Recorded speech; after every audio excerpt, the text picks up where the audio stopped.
champions the girls are of the Apollo Conference in 2021. And how many times has that happened? It happened in 2018, and then before then it had been some 20 years, I believe, 20, 25 years. So it's been a while. So pretty cool deal for them. So champions for the second time in 4 years, roughly, and then but prior to that, really, it was kind of scarce. What does it mean to the program to have found a little bit of success on the court with the volleyball team after going quite a long time without? Yeah, I mean, they've always been successful. It's been a tough time for them to be able to get that conference championship, and this year they were able to do it. And Kim and Matt, they run a really good program, and it's building, and we've got a lot of talent for sure. How new is that gym, by the way? Not new. Not new. It looks. Well, I'll give some props then to the maintenance then, because it looks brand new. When I look at it on Tommy TV, I'm thinking, oh, that it looks brand new. Yeah, like they just built it. No, it's a very nice gym. Very nice. Yep. The floor got redone 2 years ago. The lights are updated, but no, it's not a new gym at all. What do you feel these ladies are looking forward to, as they've only lost 4 matches all season long? They just they play one game at a time. They don't try to get too ahead of themselves, and they've got a really cohesive unit, and they're a lot of fun to watch. So it's they work together really well, and they're playing well. A little shout out to you from a viewer on our live stream. You ready for this? I don't know if you're prepared. Okay. Hang on. All right. Jason Hadley is the GOAT. Your thoughts on that, Jason? I disagree with that. You disagree? Thank you very much. Well, and he even put the emoji on there. Anyway, so with that, you have the Apollo Conference, which is a pretty tough conference, but it's experiencing a little bit of shakeup in the coming year or so. I understand Lincoln is leaving the conference. What else do you know about it? That's it, really. They leave after next year. So in 23-24, we will be down to just a 6-team conference. Lincoln's going back to the CS8. That's all. Sorry to interrupt you, but that's all you know as of right now, right? Correct. That's all there is. As far as I know, no one else is getting out. No one else is leaving. No one has any interest to leave. So we'll stay a 6-team conference, and maybe we can eventually add another team or two. That would be nice to get back up to 8 teams. But right now, staying at 6 will be fun. So coming into the season, 7 teams were in the conference, right? Correct. Okay, so we'll have 7 again next year as well. Okay, so is there any discussion among the schools in the conference to maybe create, I don't know, since you have an even number of teams now, maybe you do like 2 divisions of the conference? And no, just because since there's 6 teams, it's just easier for us to just play everyone. And even for the sports where we play twice, for such as basketball, volleyball, it's still only 12 games, so it's not a huge load. So right now we're good where we are, and we'll just have a couple extra games to fill with Lincoln leaving in the start of the 23-24 year.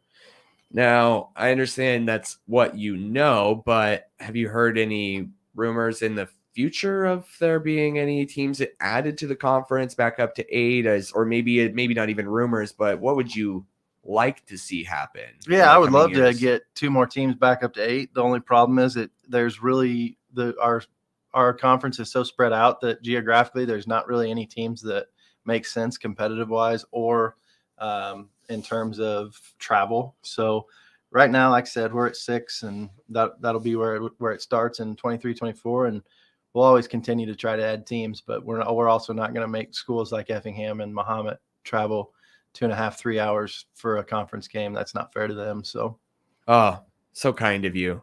Yeah, where I've come from, I've had to go from the southern part of Washington State all the way up to near the Canadian border, which is like 3-4 hours. Yeah. I no disrespect to them if they're watching this stream, but right. Now let's talk a little bit more about fall sports. They tried a very good. Actually, the Taylorville boys soccer, while the record doesn't really reflect it, they had a pretty successful team this year, considering. Yeah, for it was the most wins we've had in a decade. So props to them that they had some new players come out this year. We had 18 players on the roster this year, which was fantastic. 19, we had one that got injured, but so it's building. He's trying to build a program. Coach Carbeck is, and Coach Fry, and they do a great job. And now it's just continuing the momentum that we had this year.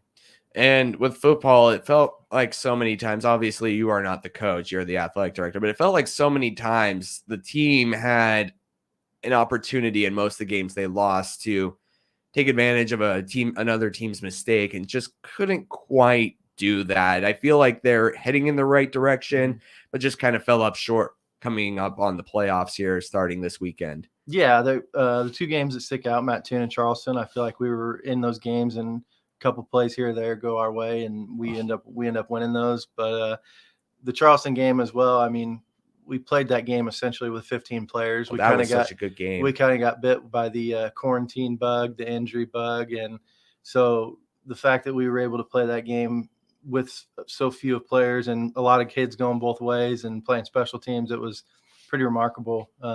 But the future looks good for there. The seniors have kind of laid the foundation, and we've got a good core of young kids coming up. So it's going to be exciting to watch the next couple of years. I understand is it the JV or is it the C team that did really well this year for football? JV and the freshman team both did really well this year. They had a lot of success. Freshman group ended up only losing one game, and JV team played very well with most of the freshmen playing on that as well, with some sophomores and juniors mixed in as well. So the future is bright for the football team. And you mentioned that Mattoon game, and oh man, I about pulled my hair out for reasons that we won't get into on air, but it has something to do with something that is above my pay grade. We'll just keep it to that. But anyway, the future is bright for the Taylorville soccer and football teams, really, and obviously this volleyball team too. We'll go back to them. For those just tuning in, remind the viewers what's at stake here for the girls over in Muscuda. Thank you. I just blanked on it. That's okay. They're playing for the regional championship tomorrow night at 6 p.m. And then we've also got our cross country team is boys and girls both advanced to sectionals. So they'll run at sectionals in Decatur at Hickory Point Golf Course on Saturday. So have a chance to go to state as a team for the first time in Coach Walter's career, that's for sure. So it would be pretty fantastic for him. Any other fall sports that you'd like to talk about? Golf got over a few weeks ago. We ended up having one girl and two boys advance to sectionals. Sophie Robinson Jr., she'll be coming back next year. She was really close to making it to state this year. And I would be shocked if she didn't next year, because just how hard she works. And I think good things are ahead for her as well. Talking a little bit with high school athletic director of Taylorville, Jason Hadley, and he's here on the WTIM morning show, heard live on 96.1 FM in Christian County and the many other platforms on WTIM, your information station. Be back in a moment.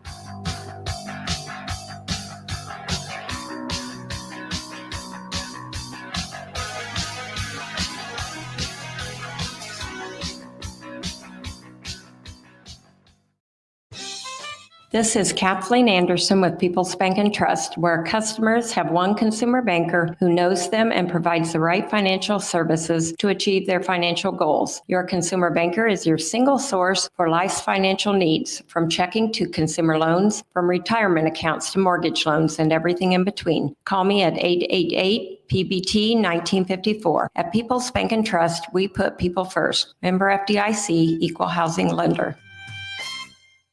WTIM listeners from Witt to Shelbyville and Awanaco to Ramsey can now hear your information station even clearer at a new place on the FM dial. WTIM now has an additional dial position at 107.9, transmitting at some 280 feet from a tower on the south edge of Pana. Hear the latest local news and agriculture information, swap shop, and more in southern Christian, northern Fayette, and eastern Montgomery counties from WTIM. Even better now at 107.9 FM. Set a button on your radio for WTIM in the Pana area now at 107.9 FM. Man, I wish there was someone that could wash my dirty windows. Window Genie can do that. They clean windows and a whole lot more. Window Genie is now available in your community and can help wash the winter off your home. They are a neighborly company specializing in window cleaning, window tinting, pressure washing, gutter cleaning, deck cleaning, and more. This is owner Jerry Lowry. I'm inviting you to call me today at 217-675-7711 and let us help you improve the look and value of your home. Window Genie. We clean windows and a whole lot more. Benson Hill is on a mission to transform the food system from the ground up, and we're looking for top-notch farmers like you to help us get there. Discover new protein premiums as well as production and storage premiums when you contract with us in 2022. Limited acres available in your area, so don't wait. Contract now. Visit BensonHillFarmers.com or call us at 314-594-7624 today. That's BensonHillFarmers.com. Hello, Panther fans. This is the voice of the Eastern Illinois University Panthers, Mike Brad, inviting all of our fans in Taylorville, Shelbyville, Effingham, and Eastern Illinois to listen for Panther football on your information station, WTIM, on its many platforms on AM, FM, and online. Hear the Panthers as they compete in the Ohio Valley Conference. Follow the Panthers this season on your information station, WTIM, on AM, FM, and online. Across the region, Memorial has come together under a single name and a new symbol of health. To learn more, see our ad at TaylorvilleDailyNews.com. Ramey Miller here from Run Deep Coaching, offering personal and business coaching. Let me strengthen your gifts you already have inside by offering one-on-one coaching to improve your life. Find out more by clicking the Run Deep Coaching icon at TaylorvilleDailyNews.com.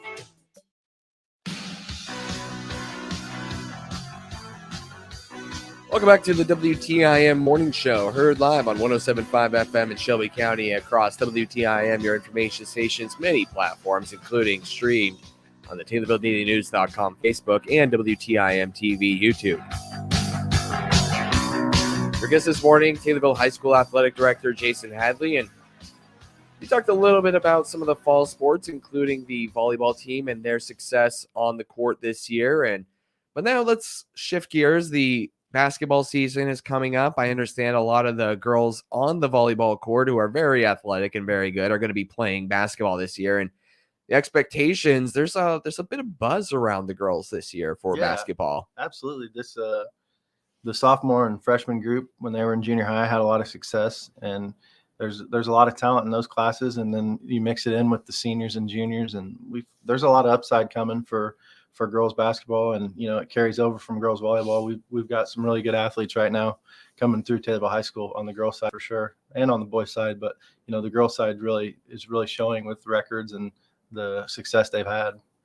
And the boys, you mentioned the boys, they're also expected to be pretty good because they're pretty consistent year in and year out with Coach Brown, you said, right? Yeah. I coached with him for 5 years, and we had a lot of success and won them, won 20 games one year, won 26 games another year, and got to the regional championship and had a really special group that year and a couple special players, and it just continues to be rolling like that. So I expect good things out of the boys as well.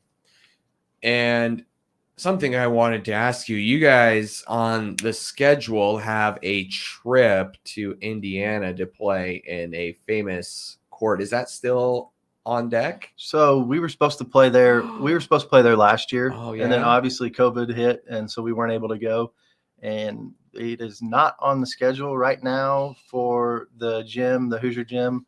Hopefully we can, working with Rochester's athletic director on that. He kind of took the lead on that one. So hopefully we can still make that happen. And if we can't do it this year, we're definitely going to try to do it next year. So that is the plan right now on December 18th for the girls and boys. It would be really, really cool experience. But if it doesn't happen this year, hopefully next year for sure. I have a confession. I had only just seen Hoosiers really this last Sunday or something, like Saturday or Sunday night. And now that I know what it is and the history behind it, and that you guys might be playing there within the next year or so, it just gives me chills. If you could see my skin right now, you'd see goosebumps. Yeah, it'd be a really cool experience for the kids, especially, and the coaches as well. There was a movie that we've all seen and we all enjoy, and being from Illinois, you know the history of Hoosier Gym and that team and that the movie's about. So it'd be pretty cool experience. If you haven't seen Hoosiers, and maybe it's just kind of like it's almost like gospel here in the Midwest, but I didn't even know the movie existed until this last weekend when Leroy showed me, and he's like, "You haven't seen it? Oh, we're." Whipped it out, and he said, "Boom, put it in the player." And so he said, "But if you haven't seen it for whatever reason, go watch the movie. It's a really good movie. Absolutely. Feel good movie." But yeah, I'd be really looking forward to that. Now, what else do you have coming up for the winter sports? A lot. We host a lot of tournaments. We host the Thanksgiving girls tournament, and that'll be starting November 19th. And then we host a Christmas boys tournament. That's the 2 days after Christmas. And then we host some underclass stuff as well. And then we've also got wrestling coming back this year in their normal spot. Last year they wrestled in the late spring into summer. It was very weird timing for them, but now they get to be back in their winter season, and then boys and girls bowling will get fired up here pretty quick too. Yeah, there's a lot now with that fall tournament, or the Thanksgiving tournament rather. How long of a tournament is that? How many? I believe it's more than just a weekend, right? So it goes one game on Friday for all the teams. It's a round robin, so everyone plays Friday. Everyone plays 2 games Saturday, and then the following weekend they play Friday and Saturday, 1 game each. Right, and so the format round robin is more or less you got to everybody plays no matter what, and even if you lose, you're still going to play again the next day. But then how much you play going on beyond that depends on how well you do in those first 2 games. Is that about right? Well, everyone's guaranteed 5 games. Okay. Everyone plays. There's only 6 teams in the tournament, so everyone plays each other once, and then we crown a champion based on overall record or tiebreaker, however it falls. Right. And you have a preview of the teams that will be making the trip to Taylorville? Yeah, it's the same teams we had 2 years ago. Obviously, we didn't have the tournament last year. It'll be Taylorville, Rochester, Civic Memorial, Hillsboro, Jacksonville, and Mount Zion. And this December tournament or the Christmas tournament, how does that look? It's 8 teams, so that one is broken up into pool play. But again, everyone plays 5 games, and it's a very hard tournament for the kids because they play 5 games in 3 days. But it's also a lot of fun, and we get a lot of teams from different parts of the state, so it's pretty cool. All right. Anything else you'd like to add in before you go, Jason? I know it just goes by so quick. Yeah, it does. I could sit here and talk all day. Looking forward to tomorrow with our girls, obviously playing for a regional championship. Anytime they get a chance to bring home some postseason hardware, it's a big day. So looking forward to it. All right. And final comment from the same viewer. Do you know a Justin Hall? I do. Yeah. So he says Chuck Norris checks his closet at night for Jason Hadley. Sounds like a reverse Chuck Norris joke. That's right. Very creative. Yeah. All right. Thank you so much, Jason, for coming on the WTIM Morning Show to talk about the success of the Taylorville High School volleyball team and everything else going on with Taylorville athletics. Thanks for having me. You're listening to the WTIM Morning Show, heard live on the Big 870 across Central Illinois. More of the morning show on 107.5 FM in Shelby County and 107.9 FM in the Payne and Nokomis area after this.